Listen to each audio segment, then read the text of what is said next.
In spite of the fact that a Trinitarian interpretation of Genesis 1:26 is supported by the immediate and broader context of Scripture and was believed by many pre-Christian Jews and all the early Christians, a number of other views have come down the pike and are popular among anti-Trinitarians. Most of these views have gone the way of all the earth, but two are still with us and deserve a proper burial. The first view on offer is known as the plural of majesty or royal we interpretation. On this view, when God said, "Let us make man in our image according to our likeness," he wasn't referring to his word and spirit, as one could surmise from the context, but to himself, much like the Queen of England, who famously quipped, "We are not amused." But there are several problems with this interpretation. First, although this view is wildly popular, it's altogether rejected by Hebrew scholars as a viable explanation. While one could loosely use the phrase plural of majesty as a way of referring to the Bible's use of nouns like Elohim for God, which is technically plural in form but ordinarily functions as a singular, this isn't true when it comes to verbs and pronouns or certain participles in Hebrew, such as one finds in the underlying Hebrew text of Genesis 1:26 or companion texts like 3:22 and 11:7, where God likewise speaks in the plural. As the Encyclopedia of Hebrew Language and Linguistics states, the pluralis majestatis appears most frequently in nouns, but may also be used with some nominalized adjectives and some participles. There are no undisputed examples of a pronoun or a verb displaying the pluralis majestatis. "Let us make man in our image" has occasionally been explained as a pluralis majestatis, but comparative Semitic and contextual factors favor other explanations. As well, Gerhard Hazel, a professor of Old Testament at Andrews University, has also rightly pointed out there are no certain examples of plurals of majesty with either verbs or pronouns. The verb used in Genesis 1:26, asa, is never used with a plural of majesty. There is no linguistic or grammatical basis upon which the us can be considered a plural of majesty. Likewise, Klaus Westermann, who was a professor at the University of Heidelberg, said, "The plural of majesty does not occur in Hebrew, so this older explanation has been completely abandoned today." Other standard reference works of Hebrew grammar and scholars of the Hebrew language could easily be quoted, such as H.F.W. Gesenius and Emil Rodiger. To a man, all reject the notion that the plural of majesty was a convention of speech or feature of the Hebrew language at the time Moses wrote the Torah.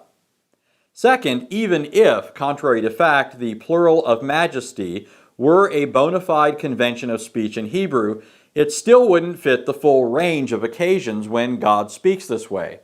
For example, Genesis 3:22 says, "Behold, the man has become like one of us." If this were a true plural of majesty, it would simply say, "like us," not "like one of us." This phrase is discordant with a plural of majesty and stubbornly requires that we view it as a reference to more than one person. Similarly, a plural of majesty interpretation does not do justice to the obviously intended contrast found in Genesis 11:7.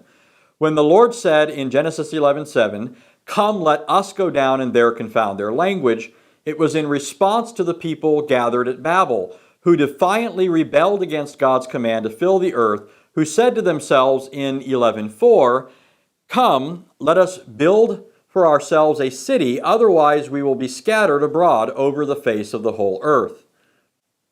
The "come, let us" of the tower builders in verse 4 is obviously not a plural of majesty. By the same token, when this is met with the Lord saying, "Come, let us" in verse 7, it's also not a plural of majesty. A final problem that deserves to be mentioned is one briefly stated by Taylor Lewis, a classical and biblical scholar. After mentioning several interpretations that people have come up with, Lewis first makes the same point as other scholars previously mentioned. Of all these views, the pluralis majestaticus has the least support. It is foreign to the usus loquendi of the earliest language. And then he goes on to make the following terse but significant comment, which exposes a problem that often goes undetected. He says, "And it is degrading instead of honoring to deity." Lewis doesn't spell out what he means here. However, it's not hard to see why this would be the case. If God is only one and not both one and many, that is, one in being but subsisting in a rich diversity of attributes and persons in perfect unity, as in the Trinity, then speaking of him in the plural, so as to make him appear majestic, is actually a way of tacitly saying that he isn't really all that majestic. The underlying assumption of the plural of majesty is that words which betoken fullness, plenitude, or plurality bespeak majesty. And if such verbal concepts do not really correspond to what is true about God, then God is not majestic. The plural of majesty, then, for all the aforementioned reasons, must be adjudged a royal failure. A second interpretation that enjoys widespread popularity among anti-Trinitarians is that God was speaking to the angels, seeking their help and counsel in the work of creation. If nothing else, this view doesn't try to write off the plurals of Genesis by means of a figure of speech, which is unattested in biblical Hebrew, and recognizes that the language demands a plurality of personal subjects. However, those subjects most certainly cannot be angels or any other creature. The whole thrust of Genesis 1 is that the world and man are the creation of God, not multiple gods or angels as in various creation myths of the ancient Near East. While angels, after their creation, were spectators and joyful celebrants of certain aspects of God's created work, as we're told in Job 38:7, Scripture always ascribes creation to God, never to extra-deical beings like angels, that is, beings outside of the Godhead. Whenever Scripture speaks of man's creation, God is always the subject or agent.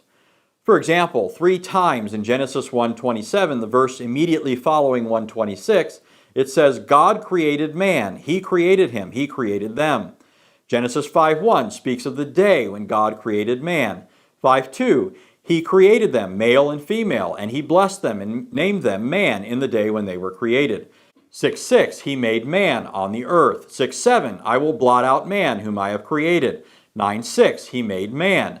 Deuteronomy 4:32, you created man on the earth. Psalm 89:47, you have created all the sons of men. All such expressions simply and consistently state that God, never angels or other beings, made man. In addition to the fact that Scripture uniformly assigns creation to God, it also categorically states that God alone is creator. He alone has the power and prerogative to create, and no one else helped him in the work or served as his counselor, as we're told in places like Isaiah 40 and Job 38 through 41. The upshot of these passages is especially captured in Isaiah 44:24. I, the Lord, am the maker of all things, stretching out the heavens by myself and spreading out the earth all alone. Accordingly, any view that ascribes creation to the angels or any other non-divine person who is external to the Godhead is a denial of biblical monotheism and obliterates the creator-creature distinction.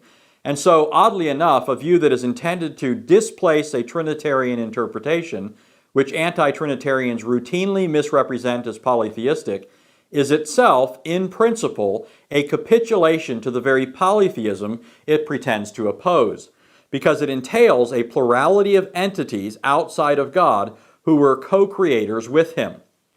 Another problem with the angelic interpretation is that Scripture repeatedly says that man was made in the image and likeness of God.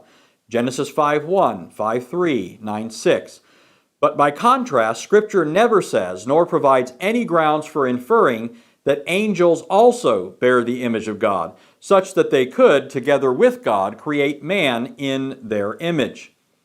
Indeed, while Scripture gives evidence that angels are rational and powerful creatures and that man has for a time been made lower than the angels, because man bears the image of God and as such is the apex of creation, he was destined to be exalted above the angels and crowned with glory and honor, as it says in Psalm 8. For these reasons, the angelic interpretation also must be rejected. There are other explanations people have come up with for the plurals in Genesis 1:26, 3:22, and 11:7, but none have been as persuasive, widespread, or long-lasting as these two. Nevertheless, as we've seen, for all of their persuasiveness and popularity among anti-Trinitarians, both of these views face insuperable problems, being either contrary to the rules of Hebrew grammar or the theological context of Scripture. By contrast to this, as previously shown, a Trinitarian interpretation of Genesis 1:26, as well as 3:22 and 11:7, is consistent with the grammar as well as the immediate and broader context of the Bible. And these passages aren't alone. In the next video, we'll see further evidence from Genesis that God is multi-personal.